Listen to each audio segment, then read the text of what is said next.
तो कहानी की शुरुआत में हम 4 दोस्तों को एक गाड़ी में देखते हैं जिनकी उम्र थोड़ी ज्यादा थी और वो अपनी छुट्टियां गुजारने ट्रिप पर जा रही थी। वो अपने ही केबिन में रहने वाली थी जो पहाड़ के बिल्कुल ऊपर था और ये पूरा ही एरिया पहाड़ों से घिरा हुआ था, जो जाहिर है बहुत खूबसूरत जगह थी। गाड़ी में एक औरत बैठी थी जिसका नाम डाई होता है। उसके साथ 2 दोस्त थी और एक दोस्त का डॉग भी साथ जा रहा था। पर डाई के चेहरे को देखने से लग रहा था कि उसे जानवर खास पसंद नहीं है। अब कुछ ही देर के बाद वो अपने केबिन में पहुंच जाते हैं जो शहर के शोर से दूर बिल्कुल अलग था। अंदर पहुंचकर डाई के दोस्त कहती है कि हम जरा पास बने गांव में जा रहे हैं, तो तुम भी डाई हमारे साथ चलो। पर वो ये कहकर मना कर देती है कि नहीं, तुम लोग जाओ, क्योंकि सफर में मैं काफी थक गई हूँ, तो यही रुककर आराम करूंगी। वो दोनों इसकी बात मान लेते हैं और वहाँ से निकलने लगते हैं। पर अपने डॉग को वो डाई के पास ही छोड़ देती है। उनके जाने की थोड़ी देर के बाद डाई उनके डॉग से दोस्ती करने का सोचती है। वो उसके पास जाकर उसके ऊपर हाथ फेरती है, पर जैसे डॉग ने पीछे मुड़कर देखा वो काफी डर गई, क्योंकि उसे जानवरों की इतनी समझ नहीं थी। सुबह जब उसकी आँख खुली तो अपने दोस्तों के कमरे में चेक करने जाती है जो अभी तक वापस नहीं आए होते। वो सोच में पड़ गई, उसे दोनों की फिक्र हो रही थी, इसीलिए वो डॉग को लेकर उन्हें ढूंढने निकल जाती है। वो काफी दूर तक निकल आई थी पर आसपास उसे कोई भी दिखाई नहीं देता। जब भी आगे बढ़ रही थी तो डॉग के मुंह पर चोट लग गई, उसका खून बहने लगता है। डाई जब उसे चेक करती है तो सोचने लगी कि इसने जरूर कोई पत्थर खा लिया होगा, तो इस बात को नजरअंदाज कर देती है और डॉग को लेकर फिर से आगे बढ़ने लगी। पर डॉग पता नहीं क्यों आगे जाने से डर रहा था, तो वहाँ से वापस भाग जाता है। ये देखकर डाई को काफी हैरानी हुई कि पता नहीं इसने ऐसा क्यों किया। फिर जैसे डाई आगे बढ़ने लगी वो किसी चीज से टकरा जाती है जो डाई को रोक लेती है, पर नजर नहीं आती कि ये चीज क्या है। वो भी देखने की कोशिश करती है कि ये क्या था, पर उसे कुछ भी दिखाई नहीं देता। एक बार फिर वो आगे बढ़ने की कोशिश करती है मगर दोबारा टकरा जाती है। अब वो घबरा गई, अपने दोनों हाथ आगे करके चेक करने लगती है। तब उसे पता चलता है कि यहाँ तो दरअसल एक इनविजिबल दीवार है, ना नजर आने वाली दीवार है। अब इससे डाई काफी हैरान हो जाती है क्योंकि इनविजिबल दीवार जैसी कोई चीज होती ही नहीं, तो फिर ये क्यों उसे बार बार रोक रही थी। वो आंखों से दिख नहीं रही थी पर छूने से महसूस हो रही थी, और इसी वजह से ही डॉग भी आगे जाने से डर रहा था, क्योंकि उसे चोट भी इस इनविजिबल दीवार की वजह से ही लगी थी। वो आगे बढ़ने की फिर से कोशिश करती है लेकिन उसकी सारी कोशिशें बेकार जाती हैं। वो उसे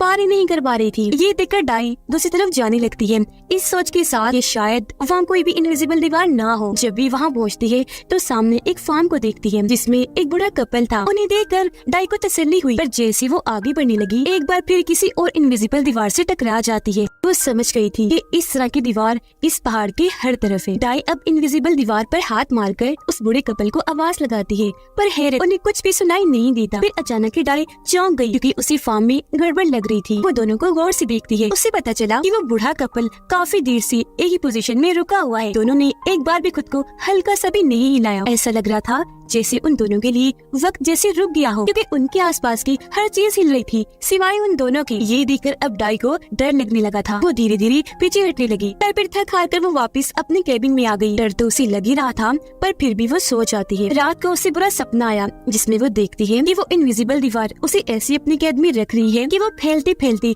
उसकी केबिन तक आ गई। उसे लग रहा था कि ये दीवार मुझे इस तरह कैद कर लेगी कि अपने अंदर जकड़कर मार देगी। ये सोचकर वो काफी दुखी हो गई, जोर जोर से चिल्लाने लगती है, जिसके अगले ही पल एक झटके से उसकी आंख खुल गई। उसे तसल्ली हुई ये देखकर कि मैं बस सपना देख रही थी। सुबह को वो दोबारा इनविजिबल दीवार को देखने चाहती है इस उम्मीद के साथ कि शायद वो वहाँ से चली गई होगी, लेकिन अभी भी वो वैसी की वैसी ही थी। वो फार्म हाउस के भी पास गई मगर इस बार वो बूढ़े कपल को दूरबीन से देखती है जो अभी तक उसी पोजीशन में रुके हुए थे। तभी डॉग दूसरी तरफ भागने लगा। उसे देखकर डाई भी पीछे पीछे भाग जाती है, जहाँ वो कुछ दूरी पर डॉग के साथ एक गाय को खड़ा देखती है जो ब्राउन रंग की प्यारी सी गाय थी। वो डाई को देखती ही उसकी तरफ बढ़ने लगी। ये देखकर वो काफी डर गई। उसे कुछ समझ नहीं आती कि कहाँ भागो, लेकिन वो गाय उसे कुछ नहीं कहती बल्कि एक जगह रुककर घास खाने लगी, और अब वो भी डाई के पीछे पीछे जाने लगी। ये देखकर वो उसे अपने केबिन में ले आई क्योंकि वो अब उसका घर बन चुका था। अब एक तरह से वो इस गाय को अपने लिए मुसीबत ही समझ रही थी, क्योंकि उसकी भूख मिटाने के लिए डाई को हर रोज उसके लिए घास लाना होगा। पर क्योंकि वो बेचारी भी अकेली थी तो गाय को भी वो अपने साथ ही रखने का फैसला करती है। वो गाय का दूध निकालने लगी और गाय का दूध पीकर वो आज तो अपनी भूख मिटा लेती है, पर उसे इस बात की फिक्र हो रही थी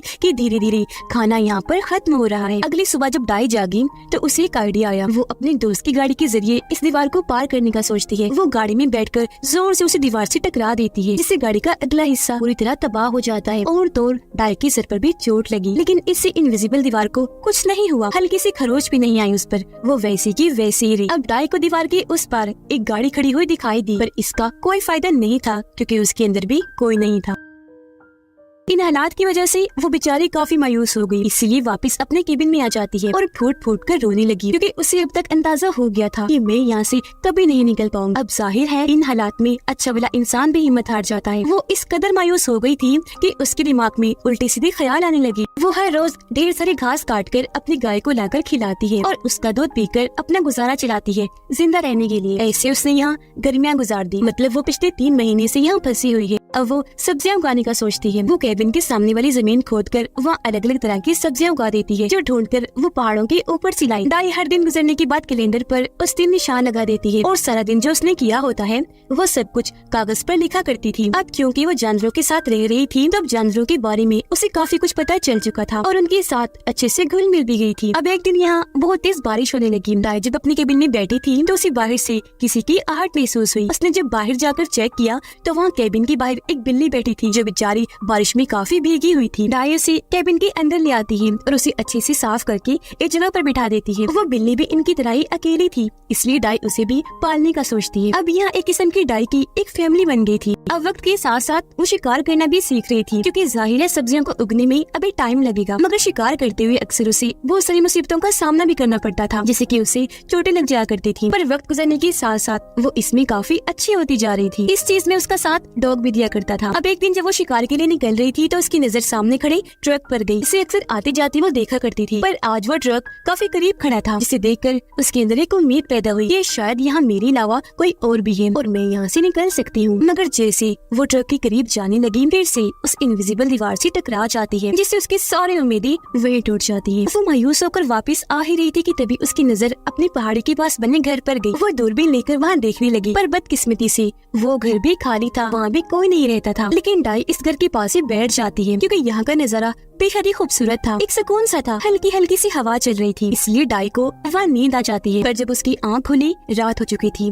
इसलिए वो वापस अपने केबिन में आ जाती है, जहाँ उसने देखा कि मेरी बिल्ली ने बच्चा दिया है, जो बिल्कुल सफेद और प्यारा है। दाई उसे गोद में उठाकर प्यार करने लगी, क्योंकि अब उसकी फैमिली में एक और मेंबर आ गया था। वो काम पर लग गई, उसके हाथों में छाले तक पड़ जाती है। उसे यहाँ पर 6 महीने गुजर गए थे और अब यहाँ पर सर्दियाँ आ गई थी। बाहर हर तरफ बर्फी बर्फ पड़ी थी। उसे पता चला कि मेरी बिल्ली का बच्चा ऐसे ही इतनी ठंड में बाहर निकल गया है। अब दाई को उसके लिए फिक्र होने लगी, क्योंकि ऐसी ठंड में वो ज्यादा देर तक जिंदा नहीं रहेगा। तो रात के वक्त लालटेन लेकर उसे ढूंढने निकल जाती है, पर कुछ दूर जाने पर उसे बिल्ली का बच्चा मरा हुआ मिलता है और क्योंकि वो उसे बहुत प्यारा था, इसीलिए वो बहुत दुखी हो गई, रोने लगती है और वही उसे दफनाकर वापस केबिन में आ जाती है। और आज जो कुछ भी हुआ हर दिन की तरह उसे भी किताब में लिख देती है। अब हर गुजरते दिन के साथ दाई बदलती तो जा रही थी, पर उसने कभी भी इनविजिबल दीवार को चेक करना नहीं छोड़ा। अगले दिन उसकी गाय का बच्चा होता है, जो बिल्कुल अपनी माँ जैसे रंग का था और बहुत प्यारा भी। बिल्ली के बच्चे के मरने के बाद दाई की जिंदगी में जो कमी आई थी आज वो पूरी हो गई और अब यहाँ उसे रहते रहते पूरा 1 साल हो गया था।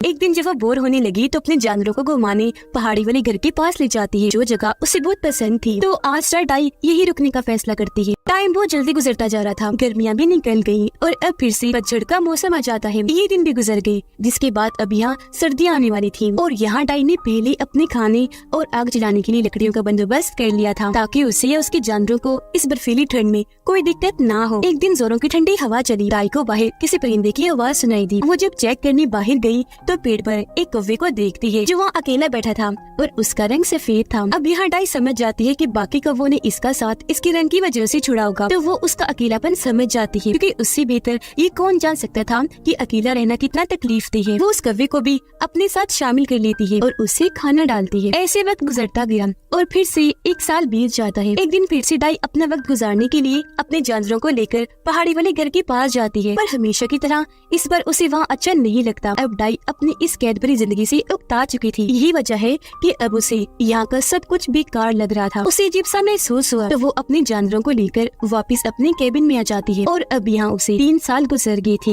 एक दिन वो अपने डॉग के साथ शिकार करके वापस आ रही थी, तब उसे अपने गाय के बच्चे के चिल्लाने की आवाज आती है, जो सुनकर वो घबरा गई। वो भी जल्दी से भागी और उसका डॉग भी आकर देखती है कि कोई आदमी हाथ में कुल्हाड़ी लिए गाय के बच्चे को मारने की कोशिश कर रहा है। उसे कुछ समझ नहीं आती कि क्या करूँ। वो जोर से चिल्लाती है। वो इनविजिबल दीवारें ऐसी है जिसके अंदर आना तो इंसान की बस की बात है, पर यहाँ से निकलना किसी की बस की बात नहीं। वो आदमी फिर भी कुल्हाड़ी नहीं छोड़ता, हालांकि डॉग भी उसे रोक रहा था। उसके हाथ पर काट लेता है, पर वो आदमी तो उसे मारने के लिए जैसे पागल ही हो गया था। दाई को कुछ समझ नहीं आता। वो वहाँ से अपने कैबिन की तरफ भाग जाती है और जल्दी से अपने गन लेकर बाहर आ गई, लेकिन आने में उसे देर हो गई थी क्योंकि तब तक उस आदमी ने गाय के बच्चे के साथ साथ डॉग को भी मार दिया था। ये देख वो जैसे पागल ही हो गई, अपना कंट्रोल खो देती है, उस आदमी की तरफ गन करके उसके सीने में गोली मारती है जिससे वो वही मारा जाता है। ऐसे भी जब उसका गुस्सा ठंडा नहीं होता तो वो उस आदमी की लाश को बाहर से नीचे फेंक देती है और रोती रोती गाय के बच्चे और डॉग को वहीं पर दफना देती है। वो दुखी होकर एक जगह बैठ गई क्योंकि अब उसकी फैमिली में सिर्फ उसकी बड़ी गाय ही बची थी। वो अपनी गाय को लेकर वापस कैबिन में आ गई और अपने दुखों को